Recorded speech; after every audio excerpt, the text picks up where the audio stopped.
Afternoon, everybody. Appreciate everybody being here. Joe Gibbs will just make a few brief opening remarks, and then we'll take your questions. Thank you.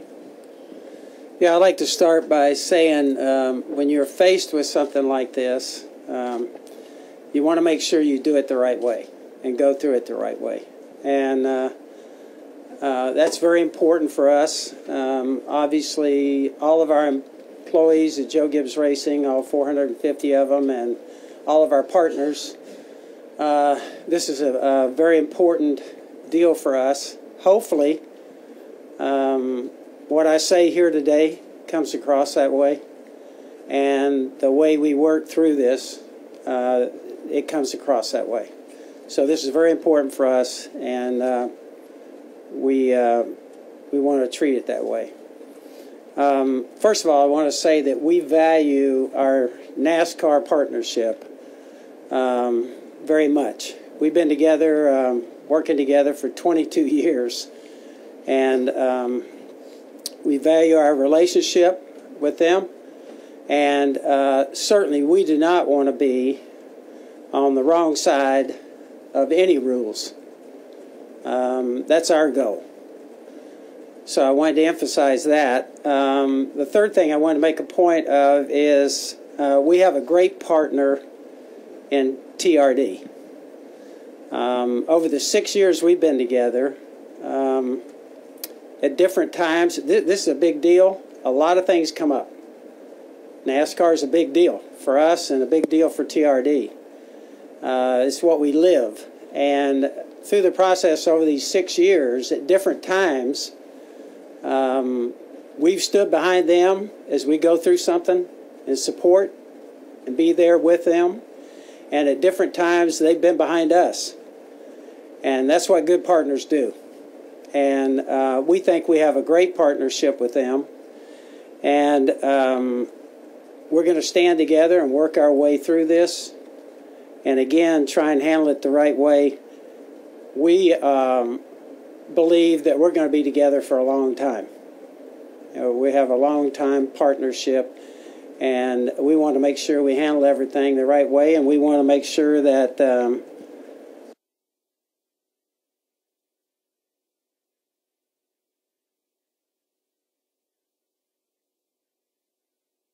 we handle these things the way good partners do. I think everyone at this point has probably heard that in tearing down our motor after last week's win, one of the connecting rods was found to be light. And that goes against the rules. We understand that. And we know that there's going to be a penalty for that. What we're going to appeal is the severity of the penalties. If in looking at that motor and where all the connecting rods were placed and the weight of all the connecting rods, when you have motor experts look at it, basically what they would say is there is no advantage to having that one light rod in that motor. And so, you know, that's one thing that's very important to me, is the intent here was not to get an unfair advantage in any way. And so that's very important to me. The other point that I would like to make is, since we started out this year, there's been 10 TRD motors torn down. 8 of them have been Joe Gibbs Racing motors. And nothing with those other motors has found to be wrong in those motors in any way. Nothing is found to be illegal there. I think basically that's what our appeal is going to be.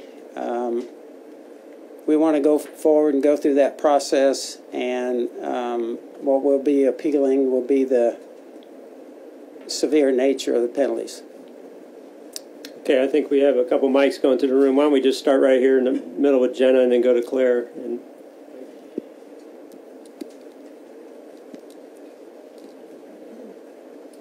Jennifer, AP. Robin was in here today, and he explained to us black and white, and it's not their job to judge intent or advantage.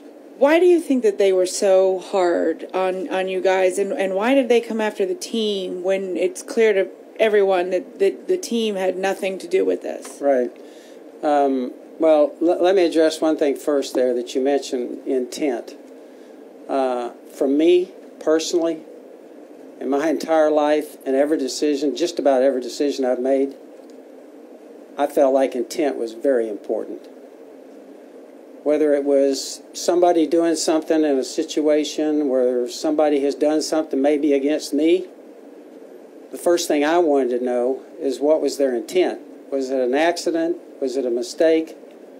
Or did they purposely try and do something? And so intent to me is, I think, very important. And in this case, I think that's important to me. This motor and what happened, there was not an intent to circumvent the rules or to have an unfair competitive advantage. And so that was very important to me. I think, like I mentioned, we really value our relationship with NASCAR. We have I think an excellent relationship. When you come up to something like this, obviously it's a tough thing to go through. But I don't think I could comment on why the penalties were what they were. Claire. Claire B. Lang, Sirius XM NASCAR Radio. What part of the penalty did you think was too severe? It was a very severe penalty with a lot of different parts and pieces. What were your role be allowed to be? Robin wasn't too clear today. Was going to go back and look at the rule book as to whether you'd be allowed to do this or that. And then do you think the NASCAR rules should be changed to account for more engines being built outside of the shops now? Yeah, those are good questions. I think a lot of this is going to be, we are going to go through the appeal process, so I don't want to be dealing with something that would affect that. I think you mentioned several things there. Give it to me again. Yeah. What of the penalty is real severe for you? Yeah, the ones, we just really will address that in the appeals process, and I don't think that's something, we want to talk about now or here. We want to go through this process the right way and do it the right way. We have not appealed anything in 22 years, with the exception of our driver deal that came up with a nationwide, and that was a call-in thing where we just asked them something. So this will be the first time we've gone through this kind of a process. I think I don't know. I think that's still unclear for me. So I think we'll get that answer somewhere down the road. Mike, you still, yep, right there. Mike Embry, Speed.com. Joe, what if you lose this appeal? What's the impact? You lose Jason for almost a couple of months. I know you have other good people there, but how do you see the impact if you do lose the appeal? Yeah, I think that's something that we're just going to deal with, and this is still fairly recent. We haven't had long to kind of look at this and try and digest it, and so hopefully, we go through the appeal process, and then I think if whatever the outcome is, we have to just make good decisions and try and deal with it. Bob Hawker still? Bob Hawker, Sporting News. What do you feel like this does to your team's reputation and your reputation? Yeah, that is something that I think about all the time. I turn on the radio sometimes and you hear things, so those are, to me, real personal things because you spend your life, trying to live a certain way. So that's a real personal thing. It's something that, has a big effect on me. But I don't think it's anything that you kind of talk about. Whatever, hopefully you live your life and you try and live it a certain way, and that comes across, and I think people will treat you, basically, and they probably have their own opinion on that. But that's kind of part of life, particularly when you're fortunate enough, when you think about it. I've been blessed beyond belief to be able to do something like this and have a chance to race cars and have a race team and be a part of a great organization like this with great fans and all of you guys and all the... So I get to enjoy all this, all the good things, and every now and then you have to go through some things that you wish you didn't have to go through, but that's part of my life, and yeah, I love that part of me being able to get up in the morning and have a race team and go to work and try and find out a way in one of the toughest sports in the world, trying to find a way to win a race. Lee, and then Lee Spencer, Fox Sports. Coach, could you talk a little bit about what possible effect this could have on potential sponsors and manufacturers looking to get in the sport, where something like this might be, seen as over aggressive, and also, other than your golf game, what would you do for those 6 weeks? Yeah. Well, first of all, I do know this, that I would still have 2 more cars here, so I'm going to be at the racetrack. I think as the way it would affect, we're so blessed with our sponsors, honestly. As you guys know, we have some of the biggest and best. We love it every time a sponsor comes into NASCAR, no matter who they go to or what race team.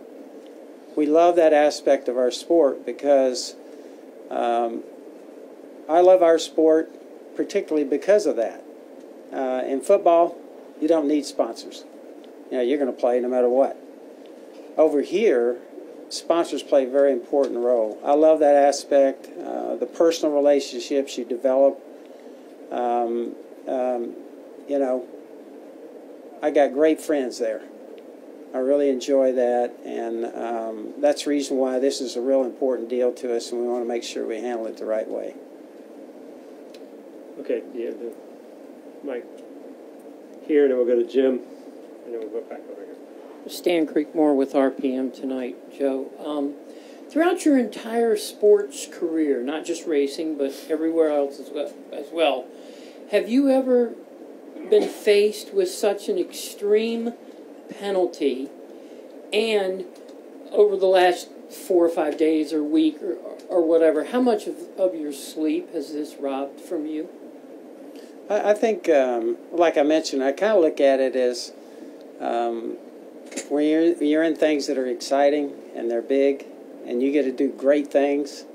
You get to win championships and win races and the celebrations we have here. And I look at that as, that's the thrill of what I do. So I look at it as my life. I've been blessed, and I love what I do. And I don't look at it as much as a personal thing. My worry, to be quite truthful, is always for all those partners and for my family. It's Pat and I and JD and Coy and Heather and Melissa and those 8 grandkids running all over the place. That's kind of, my focus. And so I look at it as, hey, I've been allowed to be blessed by some of the greatest experiences you can have in all of sports, vocationally, and with that comes a big responsibility, and with that also comes the fact that you could be faced with something like this. So that's kind of the way I look at it. Okay, let's go Jim, and then we'll come back over here for a couple final questions. Jim Utter, Shaw Observer. I think I know the answer based on some of your comments, but to be clear, would this type of issue give you any hesitancy or change your mind about bringing your engine program back in-house? And is this issue something that could have well happened if all of your engines were done at Joe Gibbs Racing? I don't think you could kind of speculate and know what could or couldn't happen. I do know this: we have no intention of bringing our motors back. We have a great partnership with TRD. As a matter of fact, we've worked extremely hard and long in that process, and we've gone through some tough things in there. We did last year, but we are committed to each other. I think we have some of the most professional and people in all of sports, as partners there at TRD, and the guys here, David and Lee. We got a great team and a great relationship, and so we have no intention of bringing that back in house. Okay, that's good. I think what's happened in the sport.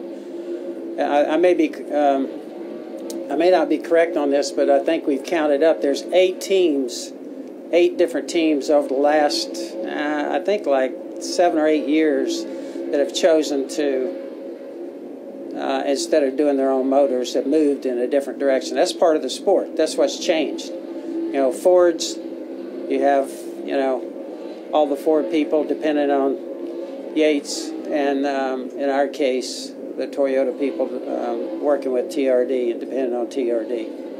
That's just been a move in the sport, what's happened in the sport. Okay, let's go to back, and then we'll bring it up to Paul for a final question. Coach, has TRD made any assurances to you and to and JD in terms of this will not happen again? And have they addressed whether or not they're going to pay the fine for Jason? We have, like I said, some of the sharpest, the best people, and with David and Lee here leading them, they're on top of, I feel like, everything. That's the reason why it surprised us so much to have this happen. And so we realized the fact that it did happen, there is going to be a penalty. And because, you know, we're not arguing that fact. We had a light rod. But I think the intent, you know, we know what the intent was not to enhance our position there. But I think the people there are very, very good at quality control, and this was one that just slipped through there. And sometime in life you hate that, but it does happen. All right, and Paul Woody here. Yeah, Paul Woody, Richmond Times-Dispatch. Coach, I'm wondering what bothers you most about this, the severity of the penalties, or the fact that it's being painted as a black and white issue without any consideration for intent or integrity. And I have a second part to that, which is you've been through a lot in your career, a lot of difficult situations, and I'm guessing Sean Taylor was the most difficult, and I wondered where this ranks in terms of difficult situations. Yeah, I think, thanks, Paul. I think when something like this, that's this big, happens, I worry more about the people around you. It's the same thing I felt, you know, to be quite truthful, coaching. I always worried a lot about, you know, you got the management, everybody's teamed up with you, the fans and everybody, and so I feel the same way about this one. I think I'm more focused on, you know, for me, it's how does it affect all of our partners and all of our employees. But I would say this is very, very important, and probably one of the bigger things that's happened in my life, you know, professionally. All right, I appreciate everybody.